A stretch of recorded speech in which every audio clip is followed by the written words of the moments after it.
না আমার কিছু লাগবে না। আচ্ছা তুমি একটু পরপর এসে আমাকে একই প্রশ্ন করছো কেন? তুমি কি আমাকে অন্য কিছু বলতে চাও? জি না ম্যাডাম, স্যারের অর্ডার আছে। প্রতি ৮ ঘন্টা পর পর আপনার কাছে এসে যেন জানতে চাই আপনার কিছু লাগবে কিনা। মিঠাই বলেছে এটা করতে? জি। How funny. আচ্ছা এনিওয়েজ, আমার কিছুই লাগবে না। প্রতি ৮ ঘন্টা পর পর অযথাই এসে আমাকে এগুলো জিজ্ঞেস করার কোনো কারণ নেই।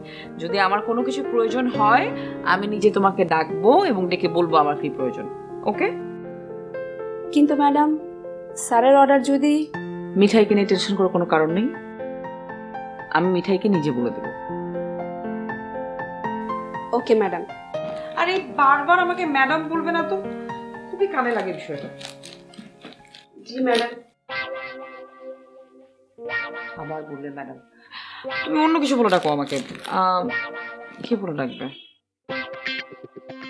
You can call me আপু। Okay madam. ওকে আপু। গুড। আচ্ছা মিঠাই কি ফিরেছে? জি না ম্যাডাম, ডিনার রেডি হয়ে গেছে, আপনি বললে সার্ভ করে দিব। না না, আমি ডিনারের জন্য বলছি না, অনেক তো বাজে, এখনো ফেরেনি। প্রতিদিন কি এত লেট করে ফেরে? কি হলো, আমি কিছু জিজ্ঞেস করছি। প্রতিদিন লেট করে ফেরে? জি ম্যাডাম, মানে আপু, স্যারের অনুমতি ছাড়া স্যারের ব্যাপারে কোনো কিছু বলা নিষেধ। তোমরা কি মিঠাইকে সবাই অনেক ভয় পাও নাকি? এ বাসার সবাই কি রোবটের মতো? আনবিলিভেবল। কিন্তু তোমরা মিঠাইকে কেন ভয় পাও? মিঠাই সো সুইট, ও তো একদমই ভয় পাওয়ার মতো কোনো মানুষই না।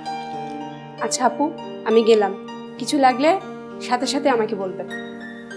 হ্যাঁ এই শোনো শোনো। জি আপু। ওখানে দাঁড়িয়ে আছো কেন? এদিকে আসো। আরে বাবা আসো না। This are where is that? ওটা কোথায়? এই তো। This is for you. Sorry আপু, আমি এটা নিতে পারবো না। কেন নিতে পারবে না? এটা গিফট তো, আমি দিচ্ছি, নাও।